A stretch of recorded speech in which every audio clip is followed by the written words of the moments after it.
When I was in high school, it was a 2004 presidential election. It was the day after the election. We came back to school. Many of us at Columbus Alternative High School had worked and worked on a progressive campaign for John Kerry for president.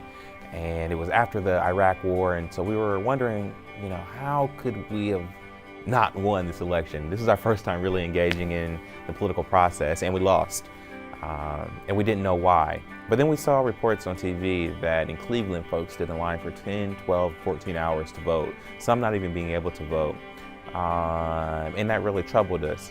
Our teacher came to us with a project, with a proposition: come up with a lasting solution to an issue.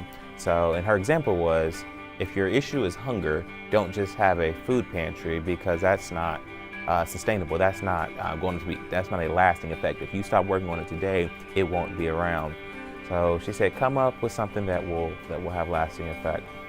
So myself and 5 other students from Columbus Alternative High School came up with this idea. Well, if there were long lines at the voting location, at the polls, and they said that for all different types of reasons, that they didn't have enough workers, that they didn't understand the machines.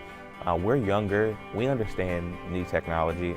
Why not allow us as young people to go and work the polls? That will give us, one, our first engagement with real democracy in action, but also help to solve a community-wide issue, which is getting folks through the polls quicker.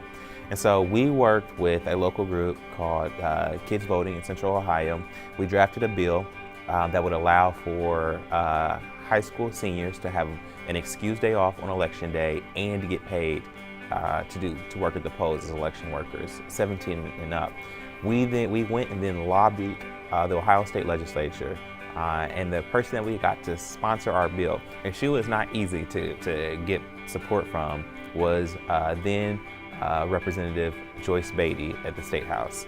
And she said, go out, she said, I'll support your bill, but go out and get 100 signatures from other high school seniors to say that if they had this opportunity, they could, that they would take advantage of it. So we had to go out and do that. Well, we got our bill passed. We did the work, we got our bill passed. It took us an entire year. The first training of the Youth at the Booth program, that's what it's called, trained at Columbus Alternative High School. We had 20 of our classmates do the training. They went and worked that next election. Fast forwarding to today, there have been over 15,000 young people throughout the state of Ohio who have taken a part of our program that we created in Columbus Alternative High School.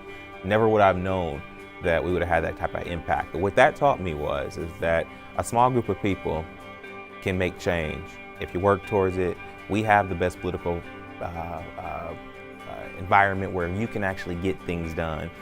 So we worked hard and we solved an issue. And so that's why I had chosen the political process as the way to affect change in our community. That was the first time that I was able to connect the pieces, that if you see an issue, if you can convince people that there's an issue, if you come up with a solution and then you work towards it, you can get something done.